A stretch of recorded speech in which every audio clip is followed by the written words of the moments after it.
Oh, welcome everybody. Crystal here, the founder of Crystal Clear Kids, and we are so lucky to have Dr. Brian Alman joining us this afternoon. He's one of the world's leading authorities on mind-body healing, weight loss, and stress management, and he's been in private practice for many years. He's also coached and trained thousands of people in his simple and yet very effective techniques for self-care. Welcome, Dr. Brian. Thank you, so Crystal. much for being here with me today. Nice to be here. Thank you. So tell us a little bit about your company, True Sage. I know that I'm a big fan of your books. You've written some great ones for helping parents. This specific topic that we're going to talk about today is stress less for kids. Right. You have a book that's less stress. That's true. Yes. So I'm a big believer in one-on-one contact, meetings, sessions, family, but I also know people are on their phone. Yeah. So I deliver with True Sage to thousands of people a day techniques to manage stress, to deal with addictions, to lose weight and keep it off. So I love the digital side of helping people, but I also love the one-on-one or the family training, both. Right. Packages that can reach thousands of people rather than somebody coming to one-on-one is amazing. Yeah. That's fantastic. And I love both. Yeah. Because I love the contact with the families and the kids and the parents, but I also want to follow people up to make sure on a daily basis they're integrating the techniques into their everyday life, because that's really everything. And getting hands-on support, getting immediate support at their fingertips. Right, exactly. That's fantastic. Yeah. So what I wanted to start off with today was talking about and getting your insight on stress's relationship with food, and for the parents out there specifically how stress is impacting their child's relationship with food, and not necessarily the biological side, but the way that they're self-medicating per se. That's something that you and I talked about before. That if I'm stressed out, my cortisol raises. I reach for, I'm a sticky sweet person, so that's what I go for. You know, with my daughter, she likes chips.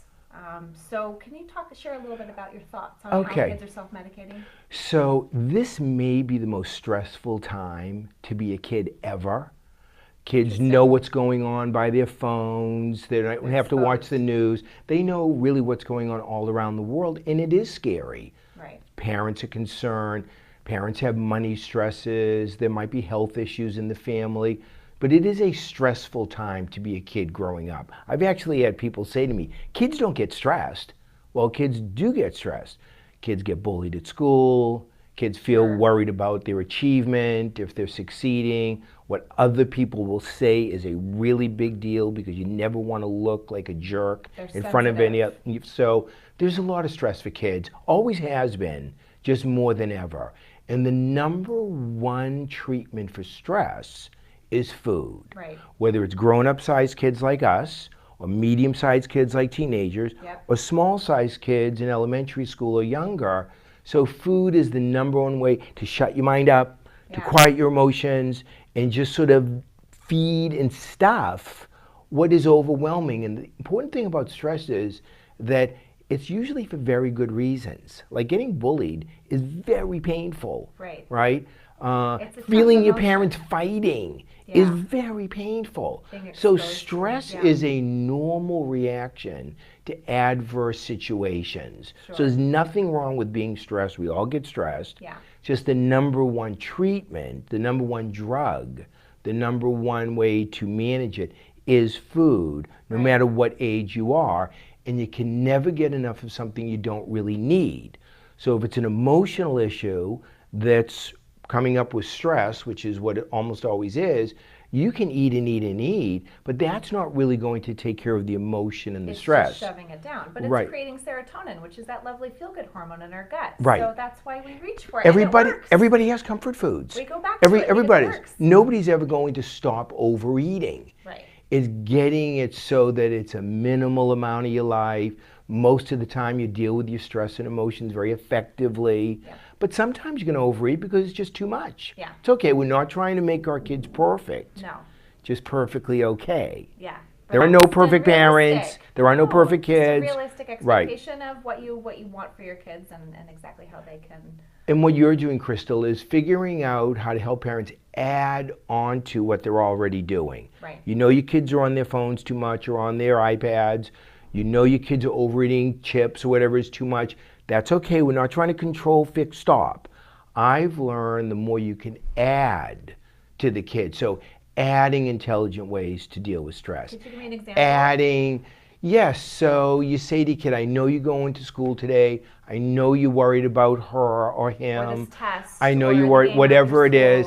And remember, you can breathe your way through anything. So no matter how bad it gets, no matter how overwhelmed you get, you can go to the girls' room, boys' room, you can come back, you can close your eyes in your seat for just a few moments, but you can breathe your way through anything. People have been doing this for thousands of years. Here's an exact technique. Focus on your breathing and just accept it as it is. Don't worry if it's fast. Don't worry if it's deep. Don't worry if it's your belly, your throat. Just accept it like you do the stars in the sky at night. Just accept it. And then just say your own name to yourself on your exhales. And if you need to relax, inhale and say relax. Exhale and say your name. So use your breathing. Make your breathing a bridge to getting more relaxed, more confident, more at ease. And that will really help.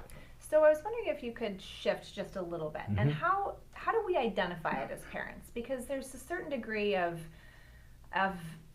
my daughter's in the middle of cheer right now, and yesterday she just found out that she got moved from the back of the squad to the front when they do this competition, and she was really upset about it. She has a hard time with change, and I understand that.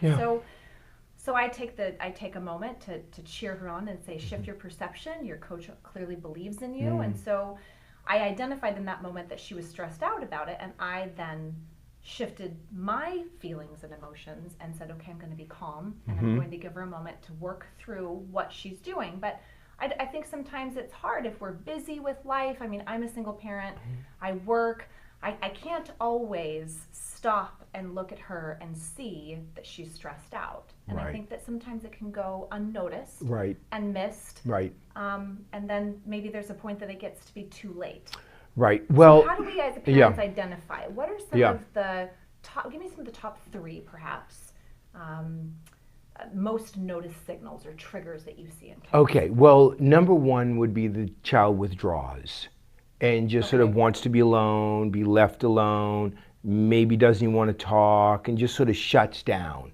So the number one emotional response to being stressed is to just sort of close off. So it's fight or flight or relax, one of those three. And most kids will flight. They'll withdraw and they'll just sort of close down. So that's the most common. The other one is really the fight one, where they just become ornery and just become really difficult and sassy and even mean to you, to their siblings, to other kids.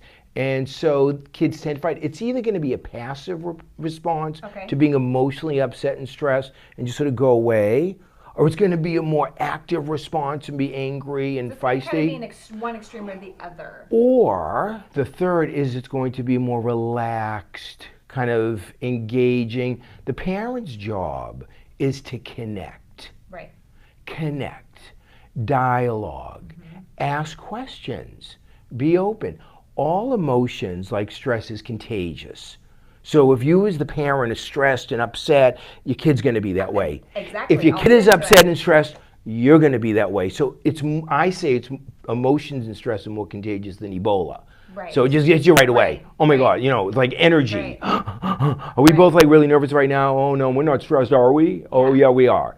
So it's contagious. It's fight, flight, or it's be more relaxed. Now, relaxed means you're connecting. You're dialoguing. You're pulling out of the kid what's going on. So that's really important to be able to do that. Absolutely. I couldn't agree more. I couldn't agree more. So let's see. The next question I had was, what is stress doing in early life and how is it shaping those habits? And is there a point at which you can say, okay, I can identify in my child that they are stressed when it comes to this certain situation? As I said, I recognize in my daughter that when there's a change, she stresses out and my reaction helps her deal with it if I'm calm and I shift to her perception about here are all the good reasons and here are the good things that are the outcome, and let's be open to it, and I kind of give her that time to process it. Right. Then she can handle it better. But if we aren't able to have that rapport with our kids, if for whatever reason they're very resistant, or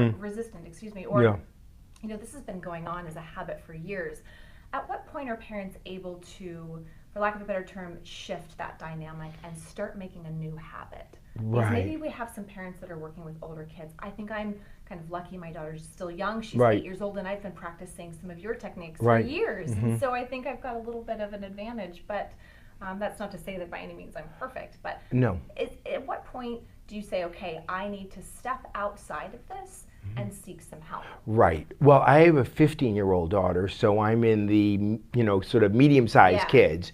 And I've raised my kids, so I've had older kids that are in their 20s. Right. So in seeing all these stages of life, you will know when you are in over your head. Okay. Like, I really don't know what to do.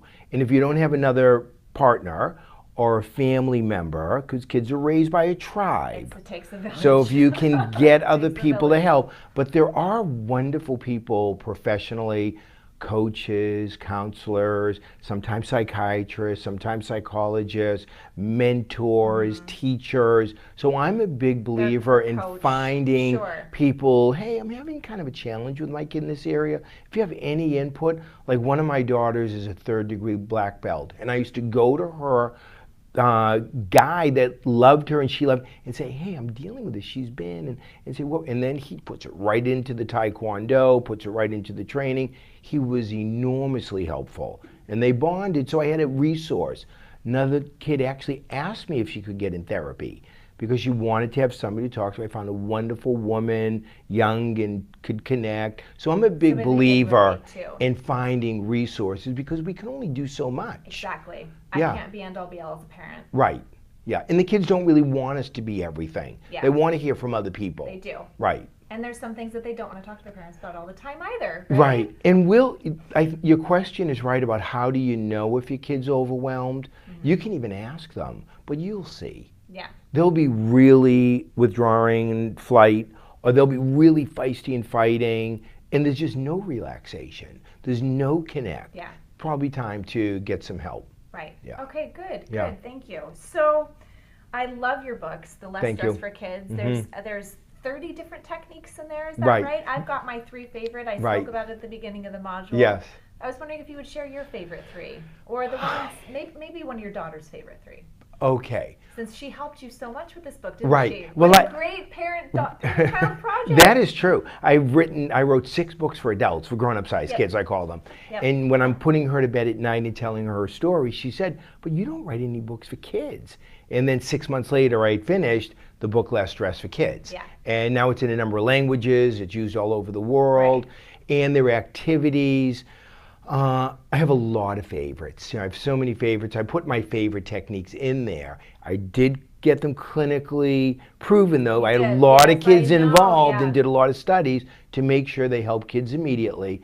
So the book is for parents, it's for kids, it's for teachers, it's for therapists. You've been to schools and you've actually put these workshops together, haven't you? I still do. Great, yeah. So favorite techniques. So favorite 3 that their parents can do right now at home with their kids when they've identified the stress, they know that it's going to cause a bad relationship with food down the road, and and what they can do to kind of start steering their kids. Right. Well, let's back up one step and say that it's very important to understand that we all have an inner critic, inner judge, never satisfied, never good enough, self-doubting part of us, right? All parents do, and so do kids. So everybody has that sort of, I call it the inner judge. Sure. All right. So we have to make sure that we're not telling our daughters or our sons bad things about their bodies. If you overeat, you will get, or you look like you. So because kids just soak up that negativity because they have their own inner judge. So one of my favorite techniques is to get kids to realize they have an inner critic that compares themselves to everybody else, that worries what other people think of them, that tends to be judgmental and critical, and to learn how to give that a voice. Because in my experience, all around the world, that part of us has a lifetime membership.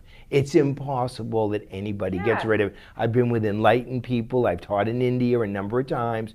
Nobody gets rid of it. So learn to accept it, give it a voice. There's an exact technique in the book there. So being able to identify that, accept it, express it, even share it is a very important technique. Into it, right? I mean, I think we're seeing now children younger and younger that are saying, I feel fat, or so and so is skinnier than me, or and it's shaping their feelings and beliefs about themselves, which is, it's sad. And I actually don't have a scale in my house. I never have. I've always talked to my daughter about food is to feed your growing healthy body, to make you strong so that you can run and we can hike and we can do all the things that we want to do. And that's not to say that I don't allow her to have junk food, because of course I do. Right. But having that healthy relationship with her body has been so important to me. So to allow your kid to express that negativity or that I feel like I'm so fat, I'll never look as good as the other kid. Get it out. Get it out. Connect and let go. Most people hold on to their stress, hold on to their difficult emotions, and push them down and use their body as a receptacle. What I have found is the opposite works. Oftentimes doing the opposite is better, and really let it go. Give it a voice, express it. Okay, so that would be a very important technique. If parents learn that for themselves and their kids, they will save them all kinds of trouble. We want to fight off those thoughts. We want to fight off those emotions. And I'm saying do the opposite. Accept them and give them a voice. That's what really works. I care about what works. Yeah, and give it a voice, and let's talk about it and what's happening. Me too, I'm going to get on the floor and kick and scream too. Let's do this together. I can do it louder than you. Let's make fun of it, and pretty soon, next thing you know, we're talking, we're laughing, we're crying, and we're figuring it out together. Okay. I think that was one of the things you and I actually talked about before. I think my daughter was having a tantrum about something, and you said to kind of, for lack of a better term, antagonize her. To kind of make a bigger ordeal of it. You're not really that mad. Let's play with this. Let's connect on this. Really roar like the little lion that she is. And then letting go. She did. She felt so much better. So I actually used that technique myself quite a bit. Yeah, because it works. Yeah. Poke her a bit. Yeah. Kids won't like me if they find out it's my idea. Let it be your idea. All right. Yeah. So another very important technique is teaching kids how to find their own inner wisdom. Okay. Their own inner loving person. That calm, peaceful, kind of the inner light, the inner wise girl, woman, the inner wise boy, man, to find the place inside where they feel they can go, like if they play sports, to find that relaxed, confident place. If they're dealing with difficult people at school, to find their own inner strength. So being able to connect with your own, as a grown-up sized kid or small or medium-sized kid, your own inner wisdom is a huge gift that keeps on giving, because every time you go there, you get some peace. You might get some good answers. Sometimes you might, sometimes you might not, but you'll get that calm, peaceful place. You could use the breathing technique that we mentioned earlier before. I have so many techniques for that. That's a very important one also. Okay. And then the last one is? And the last one is not just about that inner judge, inner critic, never satisfied comparing, and not just that peaceful, calm, inner wisdom place, but when you are emotionally upset, scared, sad, hurt, angry, afraid, catastrophizing, whatever it is, that emotions are what drives us. So you don't want to try and get rid of fear, sad, anger, frustration. They are also going to be with you forever. We need to teach our kids to accept those as well and give those a voice. Not repress them, because anything you repress like that gets stronger and stronger till it takes revenge. So we actually want to learn to give those a voice. Use some drawing, do it while you walk, maybe get some art supplies, and let's just paint our feelings today, and then let's paint our judgment. And then, so really being accepting and expressing of what's going on emotionally. We also talked about being accepting and expressing what's going on in our heads, the judge, the critic, and then tapping into the inner calm, relaxed, confident, peaceful place. Those would be my top 3. Those are great. I love those. Thank you so much for sharing. So we're going to wrap up. I wanted to leave on the last thing of talking about, you've got some great resources here that I was hoping you could share with everybody. So this book that I wrote on weight loss is the only book that's recommended by Kaiser Permanente, a traditional medical institution, and Deepak Chopra, an alternative complementary medicine. So it's the only weight loss book that's recommended by both sides. Great. And it's just filled with techniques and how-tos. It's for parents, kids, it's for everybody. Okay. It's in a number of languages also. Fantastic. And you can find this at drbrianalman.com as well as True Sage, which is trusage.com. And then this is my most recent book, Your Inner Voice is Getting to the Inner Wisdom. This is a very playful, creative way to get to you. This is the one that's probably most relevant to your clients. To this program, Less stress for kids, and every technique has an activity. And parents can do with their kids. A lot of work went into this and a lot of testing. The other thing I was going to say at True Sage is I mentioned to you, Crystal, that everybody can get a free week of stress management, dealing with emotions. They go to True Sage, they sign up for a week, they get it for free, they can listen to it on the speakerphone with the kids. A lot of families do that, and they'll learn exact techniques of how to deal with their emotions, their inner judge, their food, their relationship with their bodies. That's a reciprocal relationship. You take great care of your body will take great care of you. Same with your emotions, same with your head. It's not one way, it's a two-way, it's a reciprocal relationship like all relationships. Absolutely. And with all your techniques, I think they're so wonderful, and thank you so much for sharing. You're welcome. Find which ones work for you and follow us at crystalclearkids.com for more information. Thanks, Dr. Brian, for coming. I appreciate your time so much.